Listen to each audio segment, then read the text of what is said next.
Everybody, YouTube, it's me, Sons of Explorer, here with Tony.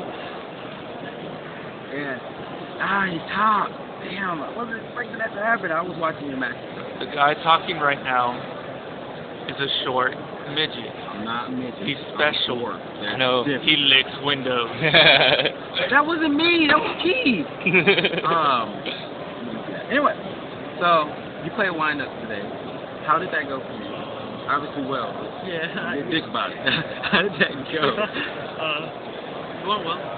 Okay. How did you go day one?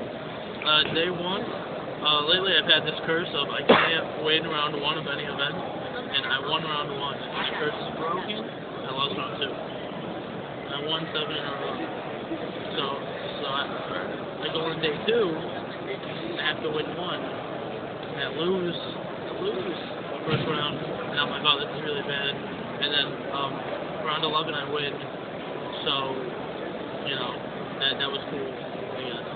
So let me ask you a question. I mean, out of choosing wind-up, of course, to play as the deck that you remain for this watch DS, you didn't feel any pressure that there would be more than just one wind-up player being here, because you know this deck is broken as well. Like, you didn't feel any pressure that you would have to have the mindset to play in a mirror match and actually try to beat them? I mean, there's always pressure of whoever you're going to play, but as far as this deck goes, I think a lot of people are a little, like, their builds are a little, different, but the deck, I think it's built to do one thing, and that's move the hand, and, all the Exceed monsters are broken, all the level 3s, and, if you could consistently bring those out, like this deck does, then, you should, in this card, too. This deck could lose, it could open amazing, but if you don't open this card, Maxi. Shout out to Maxi. Shout out to Maxi. Okay, so let's get into the deck. And I'll go pop up a couple more questions later. Alright, so my deck. What do you want to do, monsters first? Yeah, we'll go monsters. Alright, well, I guess that's how it works. Alright, Maxi, you need 3 of them, specifically for this deck. If anyone opens cards and plays them, they can kill your entire hand, and you don't have Maxi and you're going to lose the duel. You need that. You need 3 tour guides, and then make carrier, get all this loop going. Plus puts the carrier back. Continue to loop to kill an extra card out of their hand. These things. I signed this one because I sacked it right when I needed it. And Joe Bogley signed this one because him and I signed cards for each other because we friggin' play a million games. We test all the time together. This combo, it's broken. You do both of them. A lot of people don't understand the concept of when you activate Charge, you should chain Magician. People activate Maxi before you activate the Magician effect. So instead of drawing 2, they just draw 1. You set up back row, and then they're tight. They could add a +1 on you. But here we go. This guy's good. Kills the hand, which is a pretty important part of the deck. This guy brings out this guy, and this guy kills the hand. That's all. I mean, this guy stalls and brings out carrier. Yep. I like how I'm calling this guy. I should probably give you the name, but we just do this guy. Actually, Mega Rabbit, Mega Man. That's what it looks like. There's a new one for Mega Man. Yeah, Shark is. I mean, they're all broken. I think Shark's probably my favorite. He's just everywhere. If you open Tour Guide, if you open Rat, Magician, anything, Shark is just there to complete the loop. Yeah, it's pretty important, I think, for the deck. Yeah, I mean, the loop is very important for the deck. Spells, Black Whirlwind. Hold on one second. Oh, wow. No, this. I don't know why this is at card Whirlwind on crack. It's Whirlwind on crack. Yeah. Taking over for Sons of Explorer in this interview will be Andre. How we doing? All the basic stuff. Heavy Storm. Triple Sea. You don't want anything disturbing the loop, so if they have any back row, one warning could ruin the loop. That's all back row, not max D-wise. Looks broken, mind control, pot of avarice, it's all broken stuff. But the questionable stuff that a lot of people were asking me about, 3 smashing. Oh yeah, that's interesting. That is for Raditz. You're maining it. I'm maining 3 of them. Wow, that's pretty impressive. But you saw a lot of rabbit today. So. I did. And Makes sense. people see this deck and they go, oh, Dopa will end up duel, but it won't when you draw and activate Magic Ground. And now they just took a big minus. And then you do your loop, you call their cards, and you get good money. And this card, Nizar, my teammate, hates me for this card. We were in the hotel last night, and he was screaming at me. Instant Fusion, you will not make top 32 because of Instant Fusion. This card is the best Yu-Gi-Oh card. You can't just play it. You can't just go max C. Oh, you lose. That's a -1. You're not going to exceed because you're going to go minus, and the thing is going to die, and it just drew a card for free. So, +1 for them.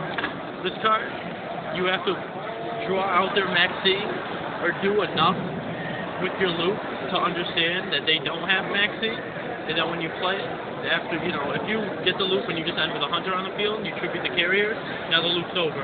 Now you can't do anything. Gay shit. Now all their cards are going out of their hand.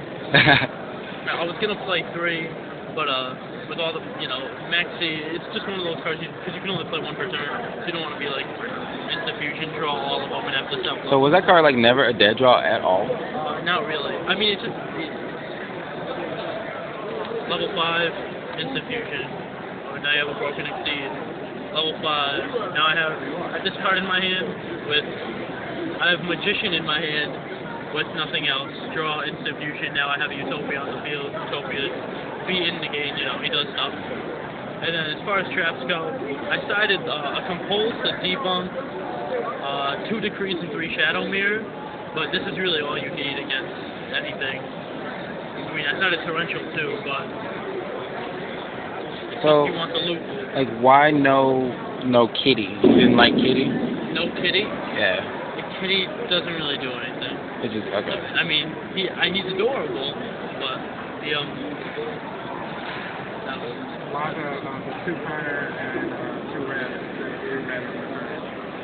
I think like well, this is just my answer. I could be wrong, but did you go 2-2 just for consistency because like 3 would be too much and you didn't want to open dead with it? What happens is Rabbit is such a good card, and it's so versatile, and it helps get the loop, it helps stall and do shit, but it's one of those cards that you don't want to draw these cards together. Right. And if you're playing 3, 3, and 3, then you're drawing them, and now you're going, you have a Logia, you're doing your loop, summon, attack, I don't want to go minus, remove it from play, take damage, next turn draw. By now they have back rows. It becomes every turn you just, you don't succeed with them all the time because your effects are too good. But, I mean, they are there for exceeding too. But when you remove it, you start taking damage, it starts adding up. It's just one of those cards I just don't want to see in my hand all the time. I like opening with 1. I like opening these cards. I love opening Shark and Magician. Bet you do. Yeah, I mean, that's what it does. They're broken. I had to say that. Anyway. Alright, so what was your toughest matchup today? Of all. Like, of all. Of all? Yeah, like, top table, everyone's watching you. Like, what was the toughest matchup? I don't really remember, to be honest with you. I was so in the moment of like, I'm back at the top table, because I got like regional tops and stuff, so I like the attention. I just want people watching me. But, you gotta be honest about it, right?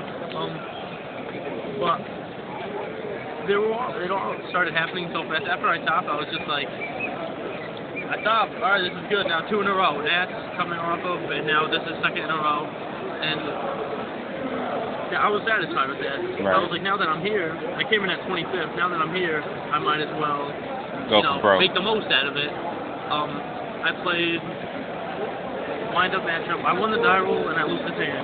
And then game 2, he didn't open the loop, and I'm not going to say I outplayed him, but I played my cards right, I guess you could say, and ended up winning. And then in top 16, I played a Rabbit player, and I 2-0'd him, but he was really good. Not to give myself more credit, but he was good. And top 8, I lost game 1 to Rabbit, and I was like, I really don't want to lose the top 8. I want to, win the whole thing. Right.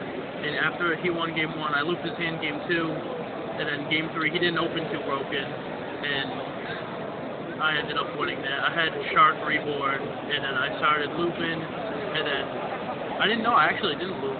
I was stalling, I think, and I gave him 1 turn, and he drew, and had 4 cards in hand and didn't do anything, and then when he passed, I just gave him the max turn. He had a max C, and he chained it, but he had a Fiendish chain, so I knew he didn't have boards. His life points were low enough to the point that I just started attacking for game. And then in top 4, that's the feature match, I absolutely drew like the worst cards you could draw. He won the title. Rush Rhino, back rows. I drew 2 max C's in this card. Max C in this against TGs with no wind-up monsters. So I'm just saying, alright, game 2 outside my decrees. I got my decree off, and he has all these back rows, and he's looking, and he's like, wow, I'm going to lose. And then he went, draw, MST, and then I lost. So. See, I'm kind of glad I got this interview, because, like, it was all fun, but the feature match, it's nice to just read everything that happened play by play, but it's 10 times more effective to actually get it from the players themselves. Yeah. So that's what I do like about it. But, okay, the ban list is coming up. That's the last question I have. I always give someone a final random question, but it has to be important. The ban list. We all think it's confirmed. It is confirmed now. What do you feel about the ban list? It is the worst list ever. Oh, have you read what Konami posted earlier? They said that it is partially the correct list, but we haven't to the first. Completely confirmed it. They said the list was kind of rushed out or whatever, so they said this is the list, but we hold the right to make changes up to the Well, if they make changes, let's God forbid that this, that shit, something goes on the fucking list. I'm not mad, but something better go on the list. You know this shit is so gay. It's okay. You is lying. You is lying. Mine is go first, you're screwed. But over Valor? It's either Hunter Ban or Carrier at 1. I mean, Hunter Ban, then you have to learn how to play a deck without just all cards, which is still, I think it's still a good deck. This is like 50% without Hunter. This is basically Sabers. I don't care. It's just Sabers. Just faster and better. Anyway. Sabers? Oh my god. Sabers? Cold Wave Sabers? With chicken? That was the Cold Wave? Kidding? So, all your back rows are dead. Actually comparing this back to the old days X Sabers. I mean, this is one of those. I've got a quick question for you. So Billy Bray, I think he was playing Wound Up without Factory. He's like Thunder Kings and stuff. Yep. Do you think that the deck needs to focus on the loop? Absolutely. Do you think it's a hurt deck, or do you think that takes skill to play? I think it takes skill to an extent. I think every deck, I mean, this format, Rabbit, I think, Yeah. It all starts with how you build the deck. Right. So whatever cards you put in the deck, it's going to affect how well you play it. Right. If you're putting in stupid cards, you're going to draw them and go, oh, well, how come I keep losing? Well, it's like, you're playing stupid cards. It's like, so people are putting in, I think his deck consisted of no factories. I think I heard Thunder Kings, BLS, stuff like that. But that's not what it's supposed to do. Like, I guess that's what would happen should they limit Carrier or ban Hunter. Right. You would be forced to play something like of that nature. But right now, when you have this, you play these cards and you proceed to win, I guess, until you lose the TGs in top 4. But definitely works for you, the smash and the time. I love it. Yeah, well, I only got like 2 minutes left, guys, but it's fun kicking it here with you, Tony. Really appreciate you giving me the interview. So yeah, as soon as Spoofy comes back, I would love to duel against this because I gotta get this on YouTube. This will be fun for my nature. Anyway, this is me, Sun064. I'm out. Later, guys. Peace. Oh, shout out. Any quick shout outs? You have a minute. Go. I have a minute. Oh god. Shout out to Eminem, Drake, Asher Roth, Kid Cudi, and Kendrick Lamar, my top 5 rappers. Shout out to myself for also being a rapper. Shout out to my mom. Shout out to my subcast Snip as my best friend. Shout out to George Velasquez for letting me use his build that we built together that he kind of built, and then I showed him mine and we discussed things. 20 seconds. Shout out to Jesus and God, and shout out to my team, 2 Meeks, 2 Sides, with Manny and Nazar and Derv and Nazar and Sean. I think I said one of them already twice. And shout out to Pee-wee. All right, guys. That was it. Later, guys. Peace. You're gonna spit and ride?